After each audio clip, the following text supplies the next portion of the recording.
Justement, mes parents n'ont pas su. C'était montage. Si c'était un montage, il n'aurait pas toujours été montage. On est face à un miroir, c'est-à-dire le miroir de notre vie.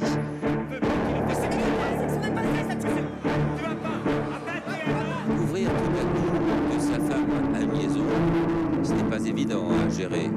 Ça rend fou, ça fait mal. On essaye de savoir, on essaie de comprendre qui est cet autre. L'émission Ça va se savoir est devenue un véritable phénomène de société au Cameroun. Hommes, femmes, enfants, vieillards, riches et pauvres suivent chaque soir avec un intérêt certain les histoires du petit théâtre de la vie. Les histoires de ceux qui, avec courage, se racontent et dévoilent leurs secrets. Mais depuis quelques mois, une polémique divise les Camerounais au sujet de cette émission. Certains affirment mordicus que ce sont des histoires vraies, interprétées par les intéressés eux-mêmes. D'autres, en revanche, estiment que toutes ces histoires ne sont que des montages interprétés par des acteurs. Vrai ou faux, qui a tort, qui a raison? En tout cas, la CRTV a mené l'enquête au Cameroun et en France. Et ce soir, rassurez-vous, ça va se savoir.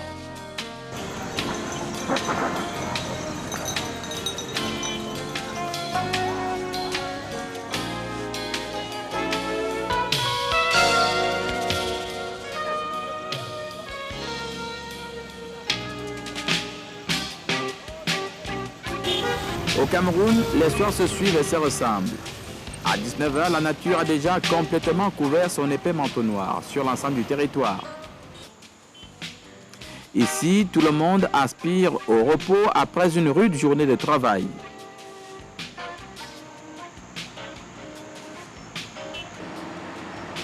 Depuis quelques mois, une émission diffusée sur le satellite bouscule les habitudes des Camerounais. Chaque soir, vers 19h, les rues des grandes villes se vident. Personne, oui, personne ne veut rater l'émission Ça va se savoir.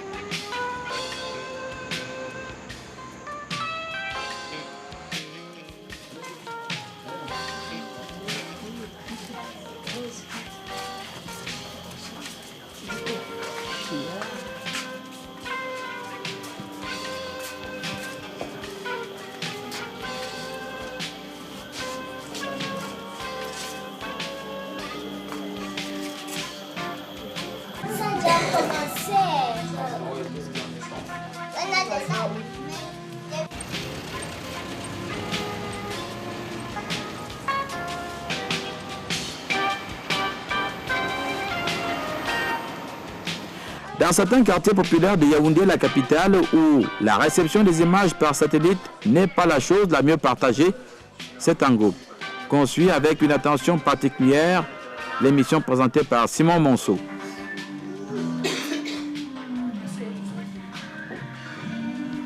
Après de longues minutes d'attente, c'est la délivrance. Le générique de Ça va se savoir est lancé.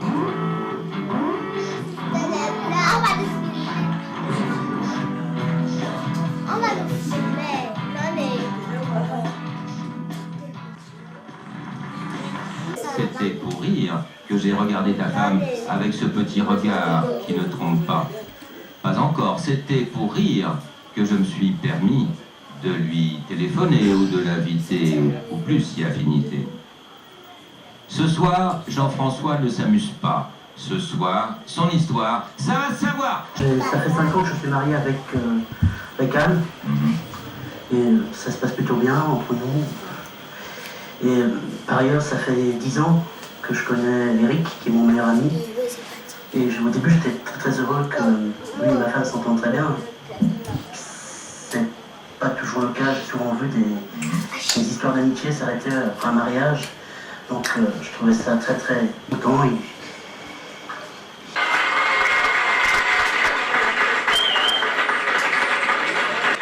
Emmanuel, bonsoir. Bonsoir.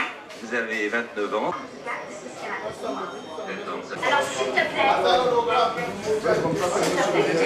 Non, c'est pas vrai. Je sais pas où t'as été chercher ça. Non, non. Tu n'as jamais menti. Je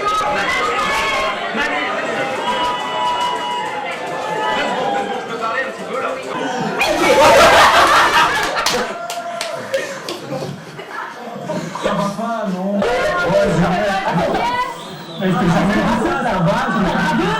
t'a grillé? Mais attends, mais ton pote il a même fait bien plus. Non, je vais un délire. Je dirais que l'émission Ça va se savoir est en quelque sorte, à mon avis, une expression d'une collectivité, d'une société qui est malade, la société occidentale. Malade ou pas, en tout cas, l'engouement des Camerounais pour cette émission venue d'ailleurs n'est plus à démontrer.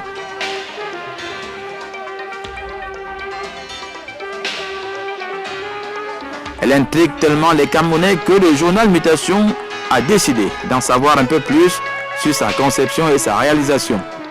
Effectivement, j'ai commandé une enquête sur l'émission Ça va se savoir parce que je me suis rendu compte que c'était devenu un phénomène de société au Cameroun. Vous rencontriez dans les familles le moment où Ça va se savoir était un temps d'arrêt où toute l'activité s'arrêtait, où papa, maman, tout le monde regardait cette émission. Des cadres quittaient le bureau avant à une certaine heure parce qu'ils tenaient à rattraper Ça va se savoir. Il se dégage globalement de cette enquête que Ça va se savoir n'est pas toujours ce qu'on voit, et qu'il y a des montages et des arrangements autour de Ça va se savoir. Ça, c'est le résultat de l'enquête de notre reporter sur le terrain. Ça me semble être quelque chose de suffisamment grave. Et la réaction du public? La réaction de notre public, il y a des gens qui aiment, la réaction du public, le public apprécie diversement. Il y a des gens qui aiment franchement, ceux qui aiment franchement adorent, ceux qui n'aiment pas n'aiment pas. En tout cas, ça ne laisse personne indifférent. Donc c'est une émission qui a des gens, qui a controverse. Il me semble que c'est de la réalité plus ou moins grossie. C'est de la réalité plus ou moins grossie, mais en tout cas grossie pour être spectaculaire, émotionnelle. Et il me semble. Vous avez parfois des gens apparemment équilibrés qui sont des mordus de cette émission. Je crois que c'est une émission qui joue sur un ensemble de faiblesses, de faiblesses humaines que nous avons. Et il me semble qu'elle tient son succès de cela, quoi. Et ceux qui n'aiment pas, qu'est-ce qu'ils évoquent? Oui, ceux qui n'aiment pas évoquent surtout les principes moraux. Les principes moraux, vous savez, à l'intérieur, c'est c'est des histoires, ma foi, parfois scabreuses. En général, scabreuses, les incestes, les cocufications, il y a un ensemble. C'est toujours des histoires scabreuses qu'on raconte dans cette affaire. C'est toujours le sexe.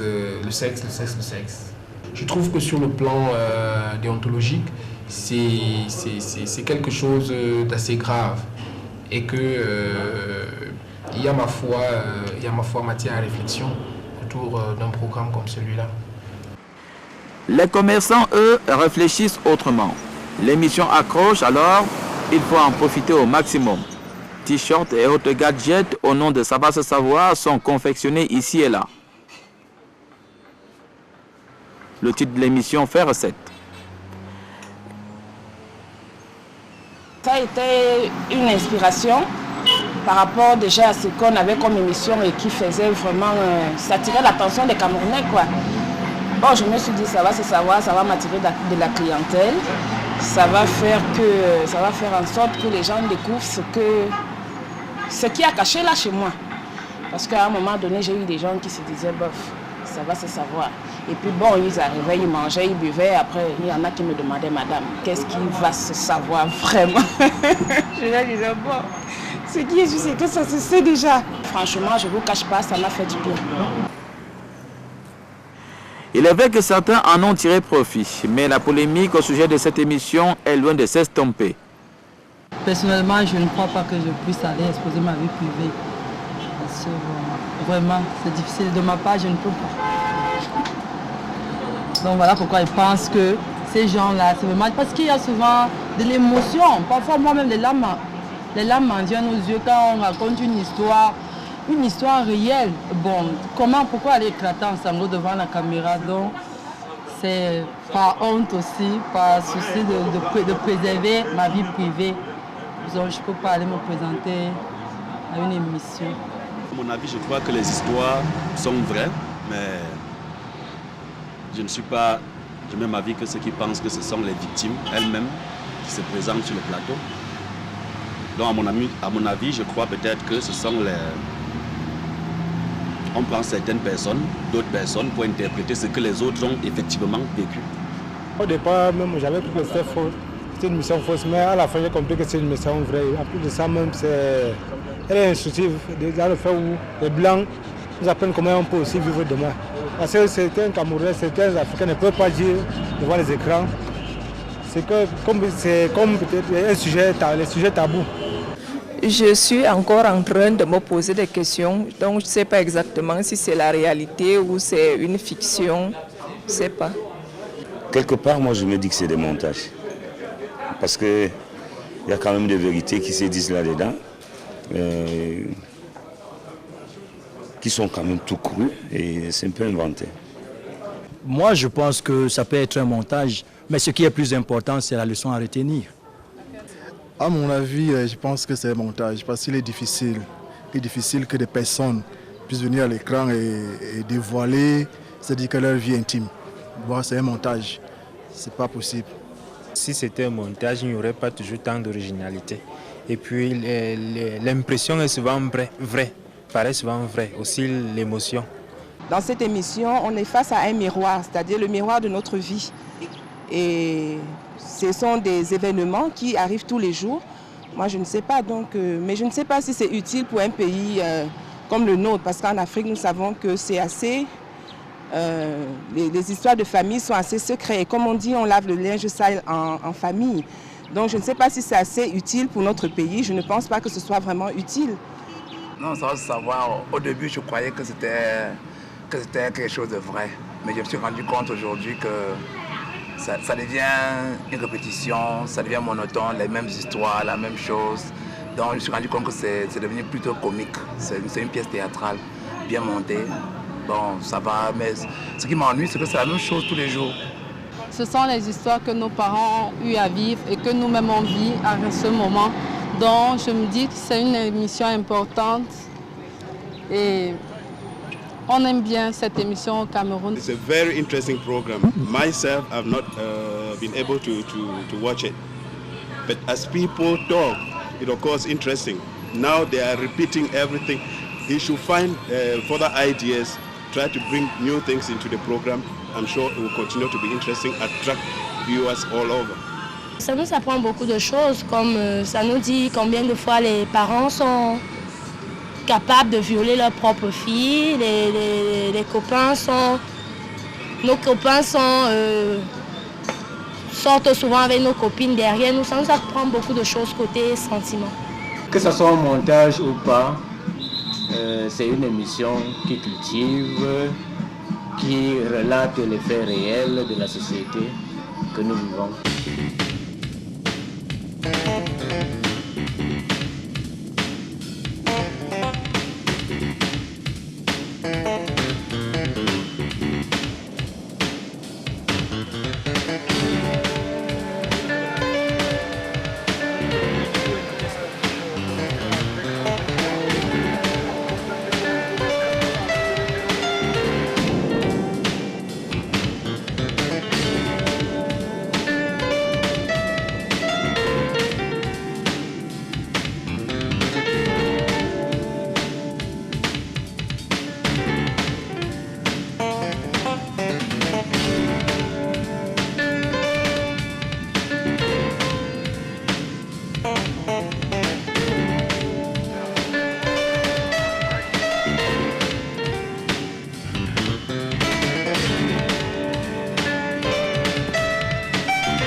pendant des mois, vous vous êtes posé des questions. Nous nous sommes posé des questions.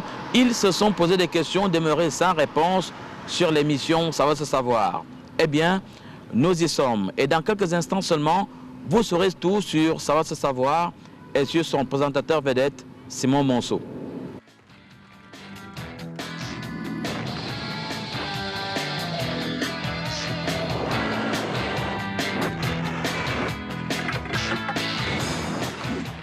Simon Monceau, merci de nous accueillir dans les locaux du groupe AB. Le public camerounais, vous le savez peut-être, ne vous connaît pas très bien. Alors, qui êtes-vous, Simon Monceau?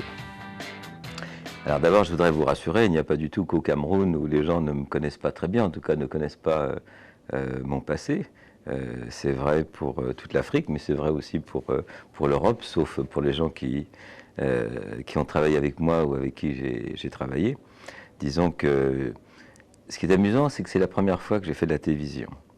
Donc ça va se savoir, ça a été pour moi une première. Jamais je n'avais fait de la télévision avant cette émission. En tout cas, jamais je n'avais fait de la télévision de l'autre côté de la caméra. Il m'est arrivé d'être producteur ou d'être journaliste. Enfin, je vous raconterai rapidement mon parcours. Mais c'était la première fois que je montais sur une scène et de l'autre côté de la caméra. Et donc ça m'a amusé de vivre et de faire cette expérience. Mais le succès que je rencontre en Afrique me touche beaucoup. Je sais qu'il est réel. Je sais que les gens sont peut-être encore plus enthousiastes, quoiqu'en Belgique, je rencontre beaucoup de gens extrêmement passionnés par l'émission. C'est mon ami et patron de AB3 et de RTL9, M. Berda, qui m'a demandé d'animer cette émission, à ma grande surprise. Comme on se tutoie et qu'on se connaît depuis très très longtemps, je lui dis attends, mais moi je n'ai pas fait ça depuis tellement longtemps. Oui, mais votre itinéraire? Mon itinéraire, je suis au départ un journaliste. Ensuite, un journaliste en presse, en radio. Je suis passé, j'ai fait mes débuts sur une grande radio qui s'appelle RTL, puis ça a été à France Inter, où j'ai sévi pendant très longtemps. Mes amis et patrons s'appelaient Jean Garetto et Pierre Codou. C'était l'époque de L'Oreille en Coin. C'était une émission qui a fait beaucoup de succès. Jean Amadou aussi, non? Jean Amadou faisait partie de L'Oreille en Coin, c'est vrai. Donc ça, c'est mon itinéraire de radio, de radio. Ensuite, j'ai dirigé pendant pas mal d'années. J'étais directeur des programmes de RMC, à l'époque où il y avait 610 personnes à RMC. C'était à l'époque, j'adore la radio, c'était l'époque de la grande radio. Puis après, je suis venu ici un petit peu m'occuper du groupe AB au moment de sa création. C'était le début de Dorothée, le début de la création d'AB ici, là où nous sommes. Nous sommes en quelle année? À la Plaine Saint-Denis. Là, ça doit être vers les années 90. 90. Et concrètement, qu'est-ce que le groupe fait? Concrètement, qu'est-ce aujourd'hui, que le groupe fait? Oui. Le groupe AB aujourd'hui possède et distribue 18 chaînes de télévision. Ce sont les chaînes du groupe AB. RTL9 appartient à AB. Et donc c'est déjà, je pense, pas mal pour un groupe indépendant. Bon, on va aller au vif du sujet. Bon, comment l'émission Ça va se savoir est née? L'émission Ça va se savoir est née du désir et du souhait de Claude Berda. Je ne suis pas du tout à l'origine ni de cette idée, ni de sa mise en place. Claude, qui est donc le propriétaire, le patron du groupe, a racheté RTL9 il y a à peu près 2 ans, je crois. Et c'est une idée qui lui trottait comme ça un petit peu dans la tête. Et puis, comme c'est un monsieur talentueux et entêté, il a embêté tout le monde jusqu'à ce que cette émission soit produite et réalisée. Ensuite, il y a eu le problème du présentateur. Donc je sais que ils ont fait pas mal d'essais. Casting. Et puis un jour, il m'en a parlé. Enfin, lui et quelqu'un qui travaille avec lui. Et d'abord, il m'a montré une cassette. Puis il m'a demandé ce que j'en pensais. De toute façon, il n'écoute pas du tout ce qu'on lui demande, ni ce qu'on lui dit. Mais enfin, quand même, il aime bien avoir des avis. Et donc, je lui dis ce que j'en pensais. C'était assez moyen, hein, comme avis. Ouais. Je n'étais pas totalement enthousiaste. Et il m'a dit bon. Et puis 15 jours après, je reçois un coup de fil. Je ne comprends pas très bien. Alors, je ne savais pas si je devais remplacer un animateur qui n'est pas venu pour un casting. Enfin, je n'ai pas très bien compris. Et comme je travaille ici assez souvent et assez régulièrement comme consultant, je pensais qu'ils avaient besoin d'un coup de main. Que certains ici connaissent mon métier. J'étais animateur de radio aussi pendant très longtemps. Et je me suis dit, bon, quelqu'un n'est pas venu pour faire un casting ou je ne sais pas quoi. Pour remplacer. Pour remplacer, donc j'ai fait ce que vous faites, c'est-à-dire je me suis mis dos à la caméra et j'ai fait ce qu'il fallait faire avec les 3 témoins qui étaient là. Et puis voilà, puis je suis reparti. Et 15 jours après, Claude m'a dit, bon j'ai regardé tous les castings et t'es le moins mauvais. Je lui ai dit, je suis le moins mauvais de quoi? Et il me dit, t'es peut-être le moins mauvais présentateur. Je dis, mais tu rigoles? Il me dit, non, tu vas le faire très bien. Et puis d'ailleurs, tu fais la première lundi prochain, on devait être mardi ou mercredi, un truc comme ça. Enfin non, il y avait peut-être 10 jours. Et je dis, mais j'étais plus que surpris. Et c'est comme ça que tout a commencé. Le premier jour, à la première émission, on a enregistré ça va. J'estime que Ça va savoir, c'est une copie de l'émission américaine de Jerry. Bon, je ne sais pas ce que vous en pensez. Je pense que dans nos métiers, on n'invente pas grand-chose. Je pense que chacun copie ce que l'autre a déjà fait depuis plus ou moins longtemps. Pour ce qui concerne Jerry Springer, c'est vrai qu'il a été le premier, il y a une quinzaine ou une vingtaine d'années maintenant, à imaginer et à produire un certain type d'émission. Mais c'est comme, est-ce que chez vous, vous avez un réfrigérateur ou un frigidaire? On dit un frigidaire, alors qu'en fait, c'est une autre marque. C'est vrai que, comme il a été le premier, toutes les émissions qui ont découlé un peu de cet univers, on peut dire que ça y ressemble, c'est évident. Demain, d'autres chaînes referont ce que nous faisons. Je ne sais pas s'ils diront qu'ils imitent Ça va se savoir ou est-ce qu'ils continuent d'imiter les autres. Je ne sais pas. Je ne suis pas sûr que les gens s'intéressent beaucoup de savoir qui fait quoi. C'est vrai que c'est un univers de télévision. Il y a très certainement... Aux États-Unis, il y a une dizaine d'émissions qui ressemblent au Jerry Springer, on n'en parle pas. Il en existe en Allemagne, mais j'en ai vu. Il en existe en Italie, j'en ai vu. Il en existe en Angleterre, j'en ai vu. C'est vrai que ce qui m'a plu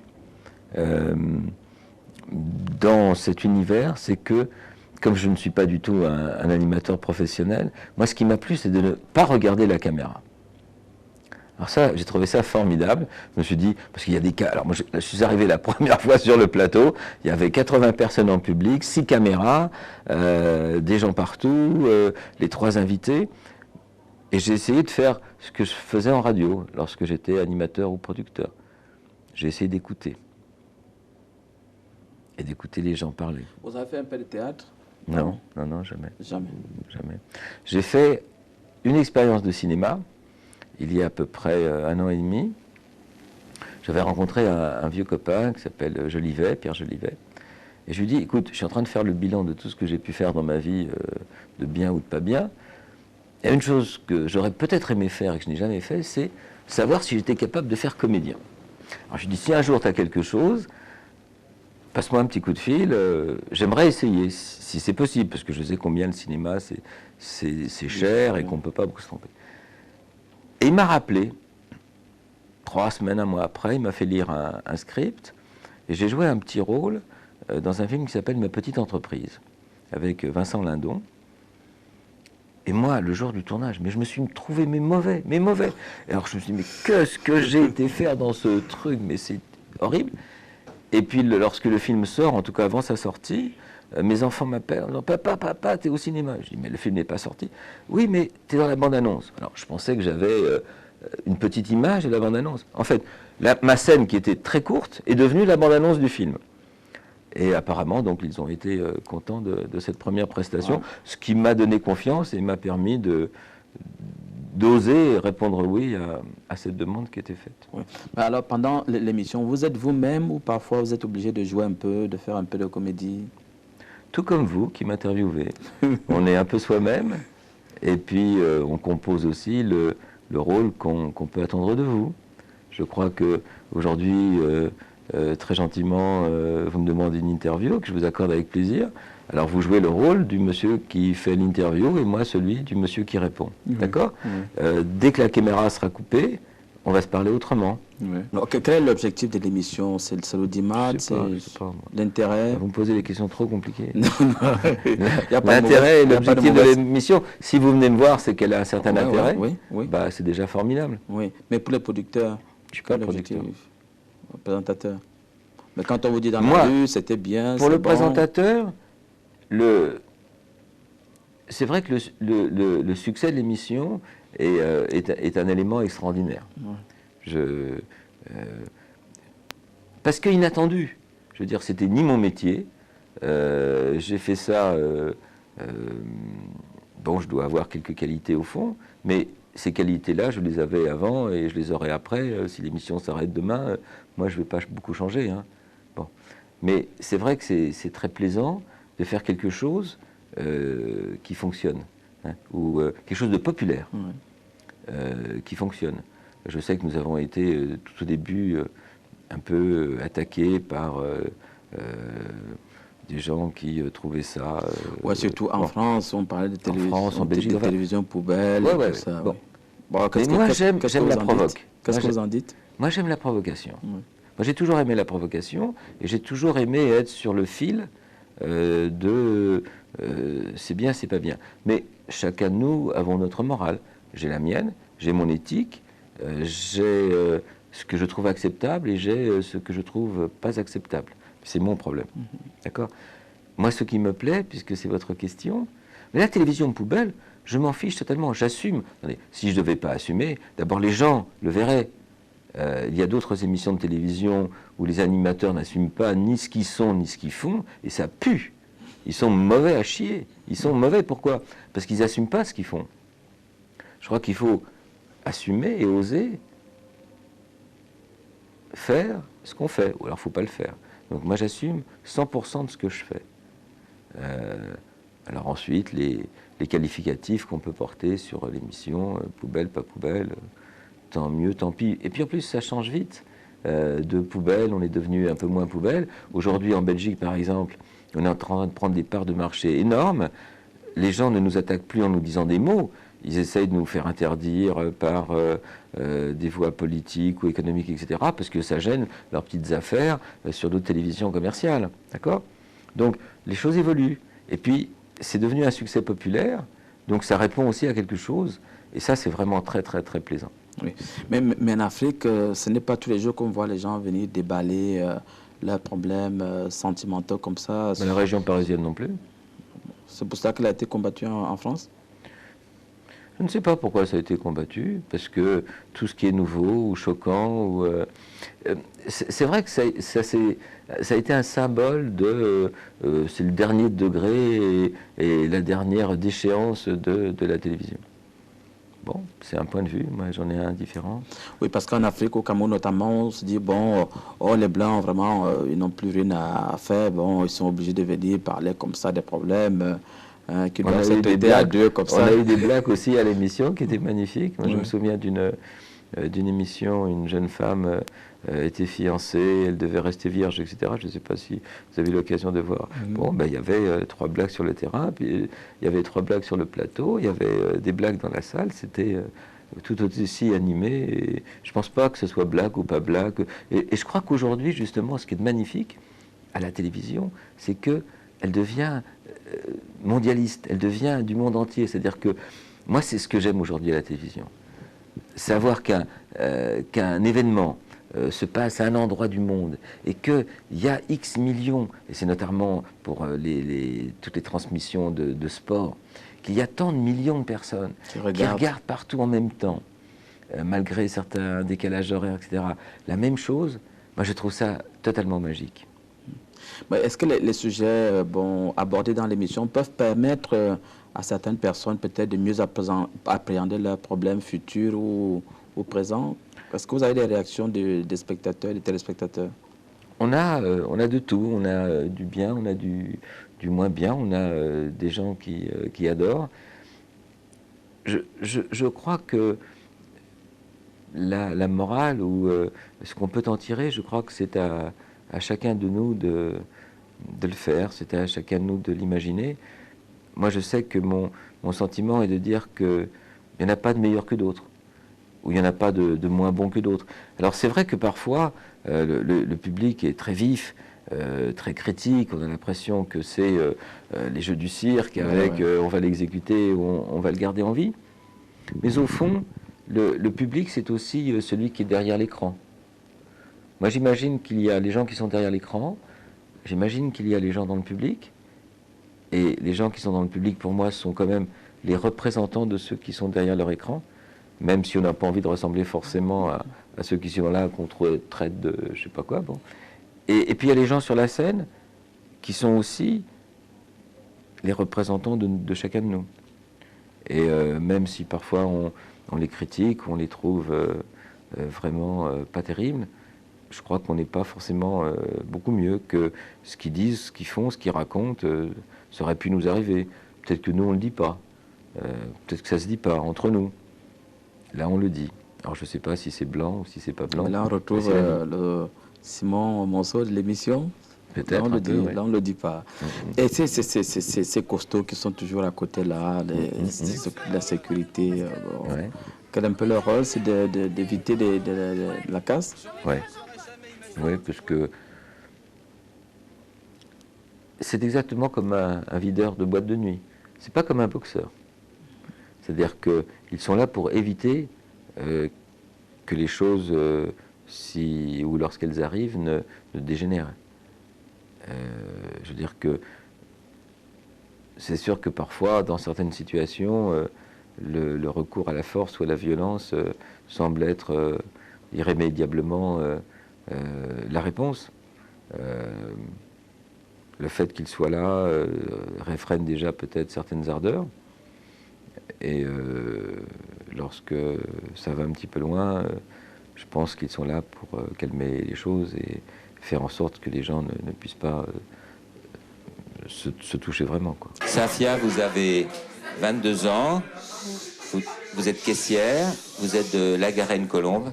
Safia, vous venez ici parce que vous n'êtes pas contente du tout.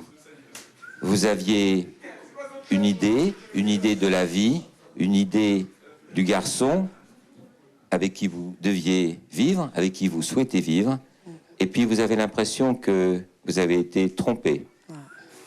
Ça fait 5 ans que je sors avec Djibril, et on avait prévu de se marier au mois de juillet. Et par la suite, j'ai eu des échos d'une copine comme quoi il avait une autre copine, quoi. Je sais que vous avez décidé, et c'était votre décision, d'arriver au mariage pur. Ah ouais, vierge. Ça, c'est... Ça, chez moi, ça... C'est l'obligation.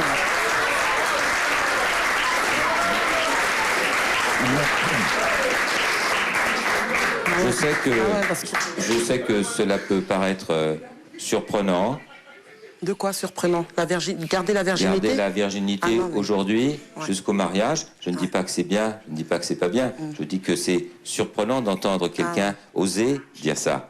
Pourquoi, vierge? Parce que, je sais pas, en tant que musulmane, moi, chez moi, c'est une tradition, une coutume. Et même, c'est l'honneur que je viens de faire à mes parents. J'ai bien gardé ma virginité jusqu'au mariage. Parce que, je sais pas, moi, je peux pas coucher avec le premier mec venu, ça y est, je lui ai donné ce qu'il voulait, et du jour au lendemain, plus de nouvelles, ça m'intéresse pas, quoi. Moi, si je donne ma virginité, ça fait 5 ans, mais ça va être comme ça. Le jour du mariage, je lui appartiens, et voilà, ça va être comme ça, quoi. Vanessa, bonsoir. Vanessa, vous avez 21 ans. Vous travaillez dans un salon de beauté. Vanessa, Safia est très malheureuse. Safia a appris une nouvelle qui la bouleverse. Elle aimerait avoir une certitude. Safia. Bah, j'ai appris que tu sortais avec Djibril. Et voilà, je suis la copine de Djibril et tu le laisses tranquille. Si tu donnes ta moi je m'en fous.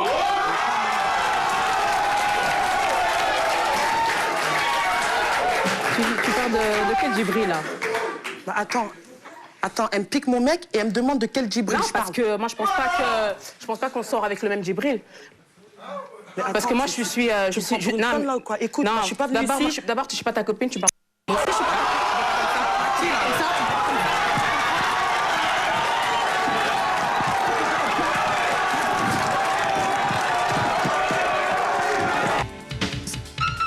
Et oui, ce n'est pas toujours facile de maîtriser des gens qui veulent en découdre, fussent-elles des femmes. Une tâche difficile qui requiert une force et une musculature au-dessus de la moyenne.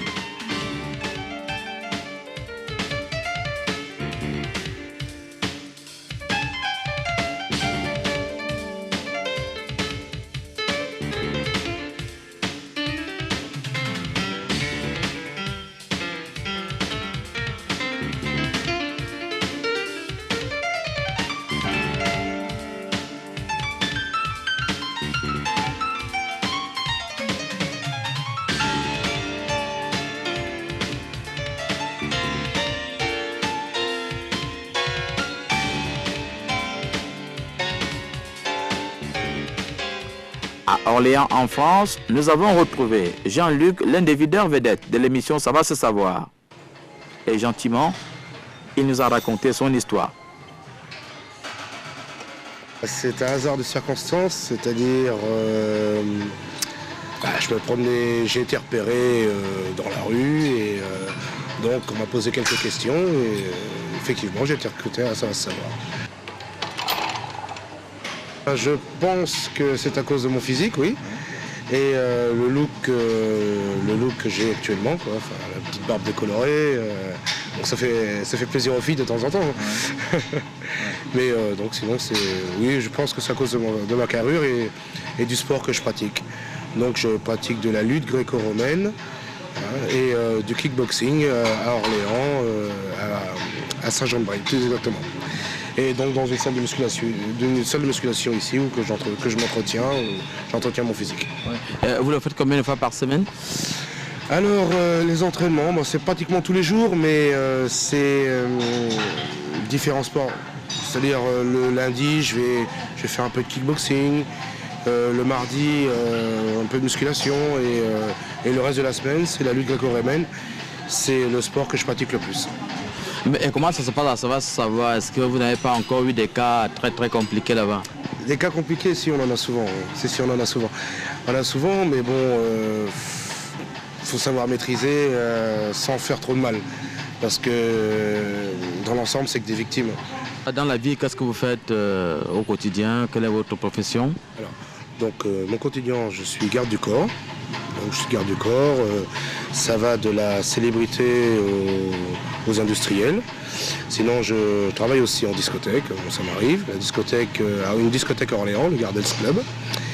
Et donc voilà, donc sinon j'occupe mon temps aussi un peu dans j'ai commencé une production française, donc que je ne dirai pas le nom.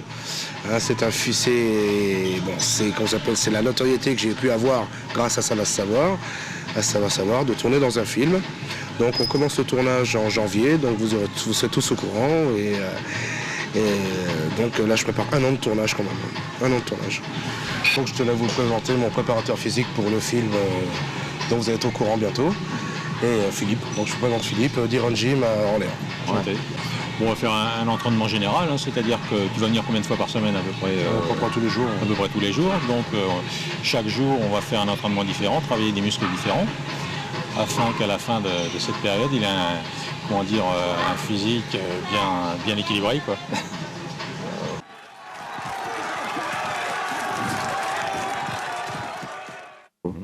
Est-ce que après l'émission, ça se prolonge par par exemple, en ville? Vous n'avez pas de réaction, de répercussion de ce côté-là? Je fais comme je faisais à la radio il y a très longtemps lorsque je présentais des émissions.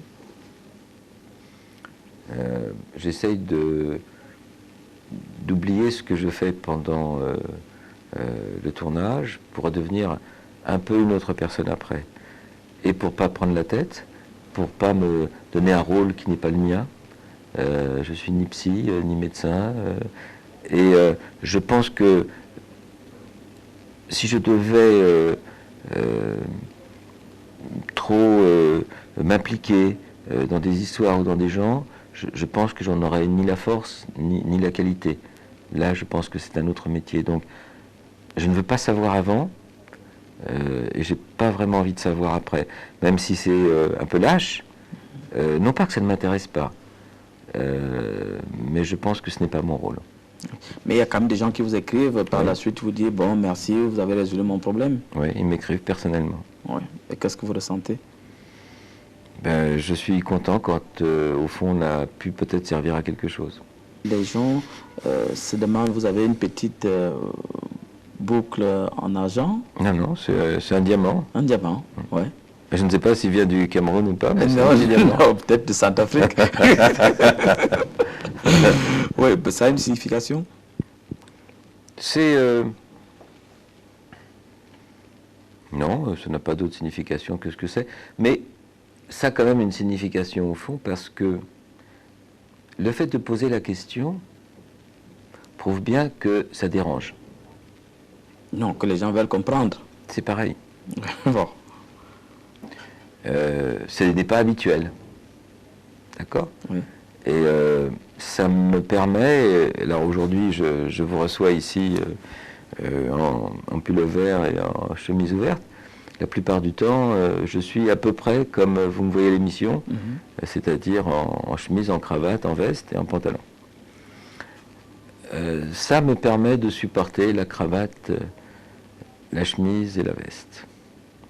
C'est peut-être le petit clin d'œil que j'aime dans la vie.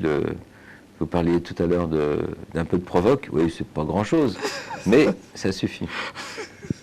Alors, vous êtes marié, père d'enfants? Combien? C'est ma vie personnelle, mais je suis marié, j'ai des enfants. Oh, c'est peut-être ça la vraie réponse. C'est une vraie réponse. Ouais. Mais c'est ma vie personnelle. Mais je suis marié, j'ai des enfants que j'adore et j'ai une vie tout à fait rangée et agréable.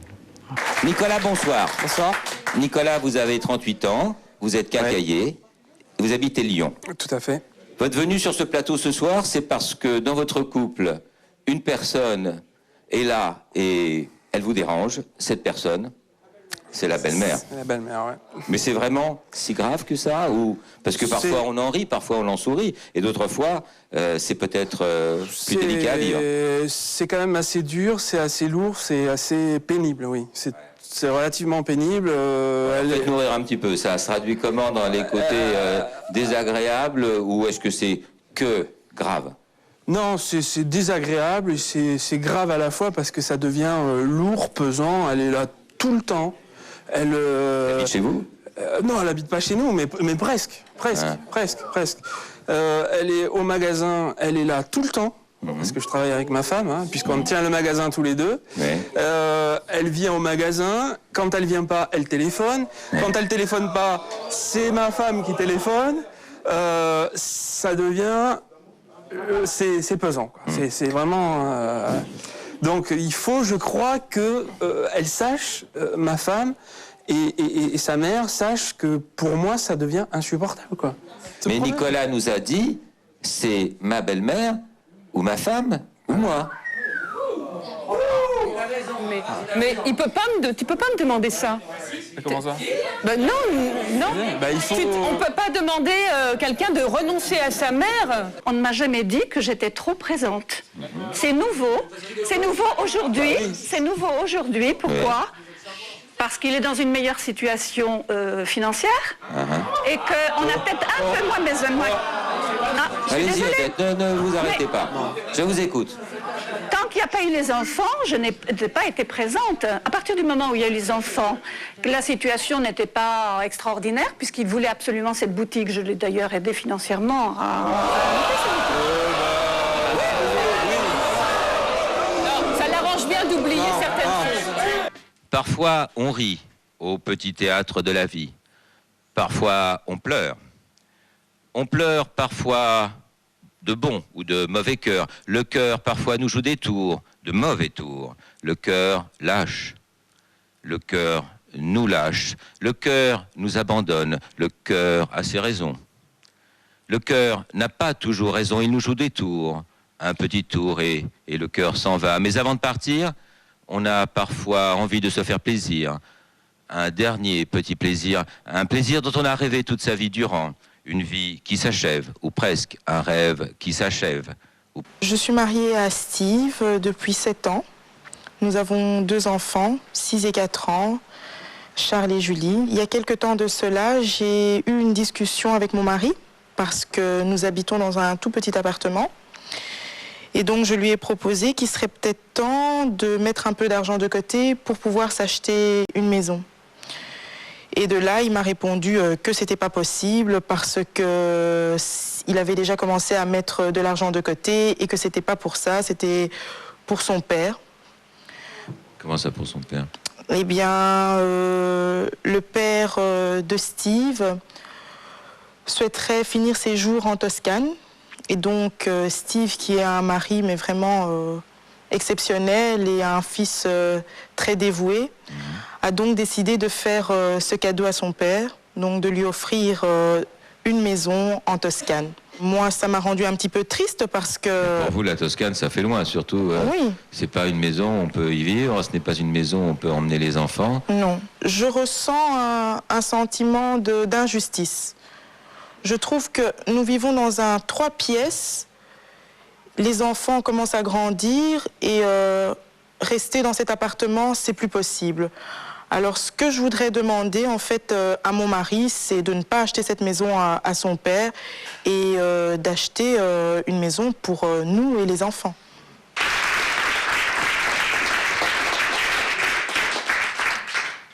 Ils se battent, ils se débattent ici, devant nous, sur ce plateau, face à vous, face aux caméras, face au public, face parfois à eux-mêmes.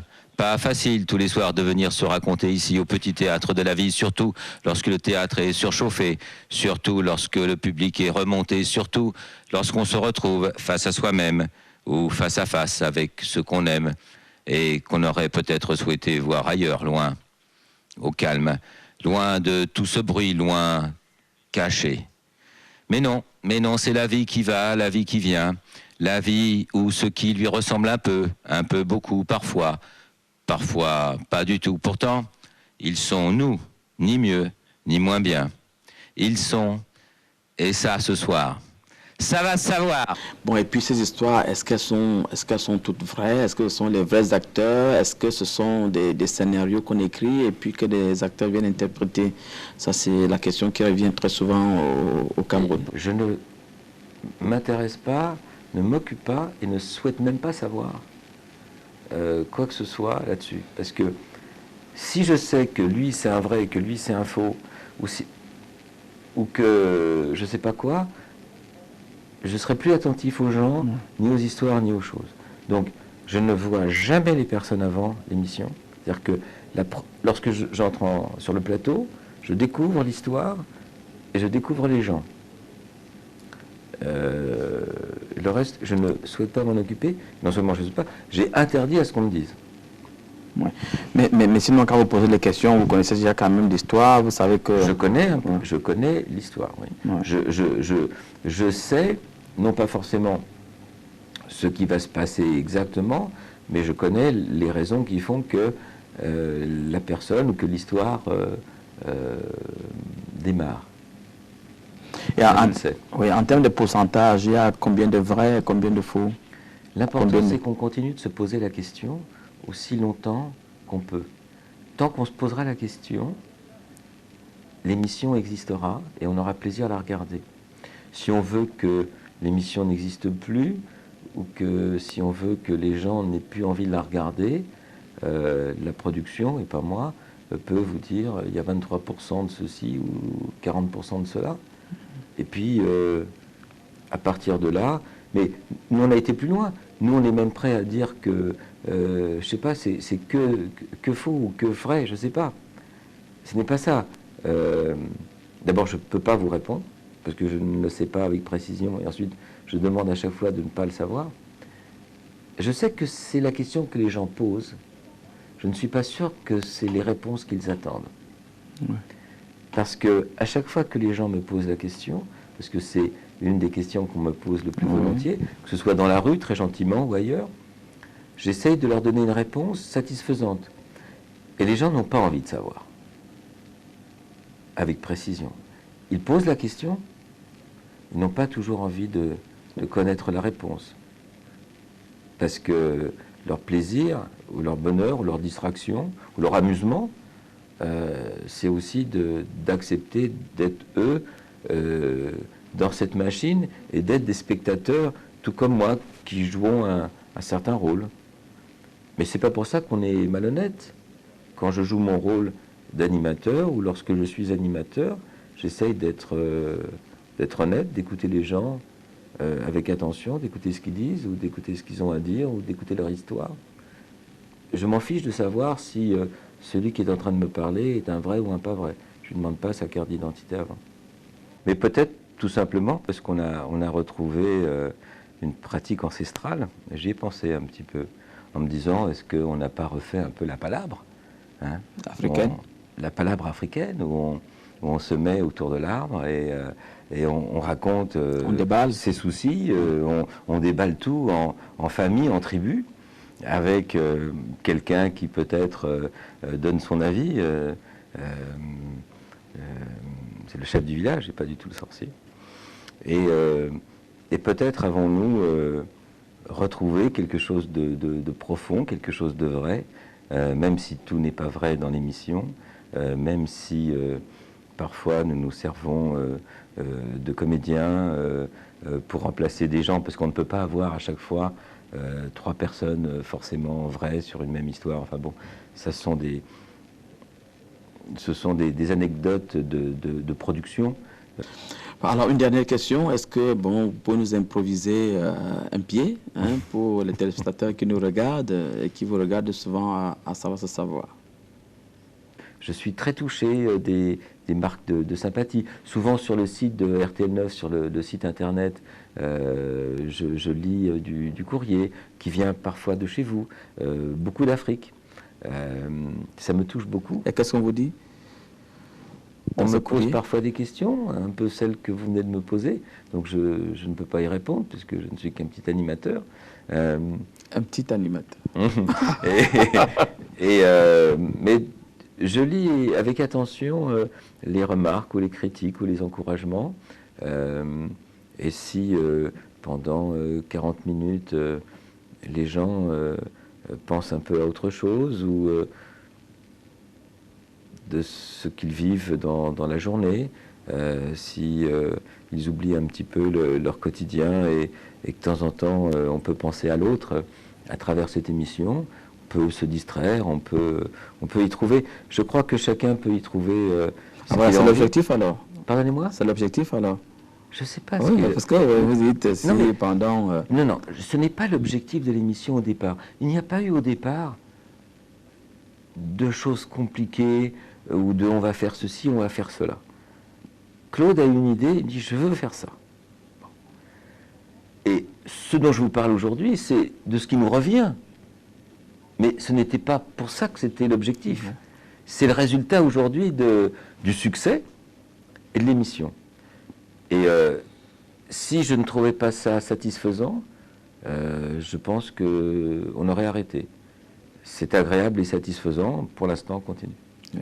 Combien de temps encore? Je ne sais pas. Mais si vous avez, vous avez une réponse, et si vous pouviez me le dire, ça me ferait assez plaisir. Oui, mais on aime bien vos petits textes-là, surtout à la fin. Mais comment c'est pendant l'émission ou alors avant que vous... Non, je les prépare. Vous les préparez? Je les prépare. Je les improvise un peu, je les prépare beaucoup. Oui.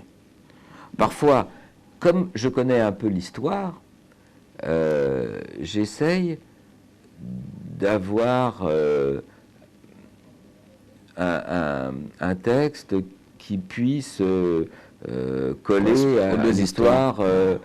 Je sais à peu près ce qui va se passer. Ouais. Je ne sais pas tout. Parfois, j'ai des surprises, bonnes ou mauvaises. Mais bon, je sais à peu près que c'est ceci ou cela, ou dans tel univers d'histoire, on va se trouver. Ouais, mais c'est toujours là, ça tourne toujours autour de l'amour, autour des sentiments, très souvent. Toute notre vie. De la trahison, de la félonie, de... Oui. Je ne sais pas s'il y a beaucoup de thèmes. Je sais que j'ai rencontré beaucoup d'hommes et beaucoup de femmes dans ma vie. Et je ne peux pas dire qu'à chaque fois, ça n'a pas été une rencontre différente.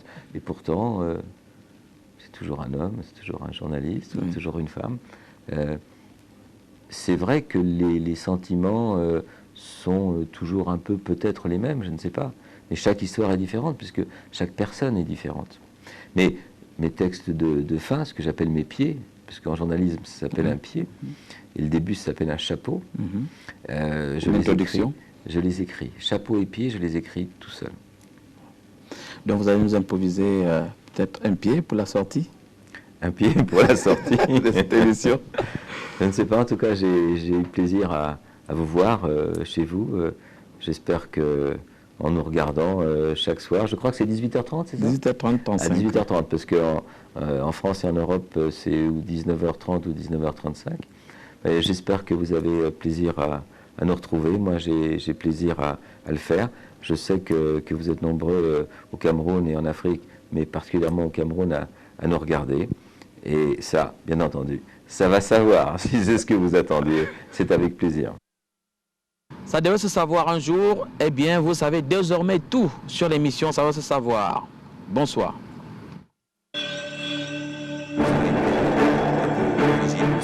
Est-ce que c'est la vie qui a décidé pour vous? Justement, mes parents n'ont pas soutenu. C'était montage. Si c'était un montage, il n'y aurait pas toujours tant d'originalité. On est face à un miroir, c'est-à-dire le miroir de notre vie.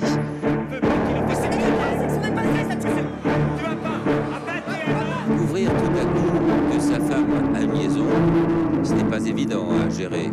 Ça rend fou, ça fait mal. On essaye de savoir, on essaie de comprendre qui est cet autre, qui tout d'un coup débarque dans votre vie, dans la vie de l'autre, ça fait mal. Mal au cœur.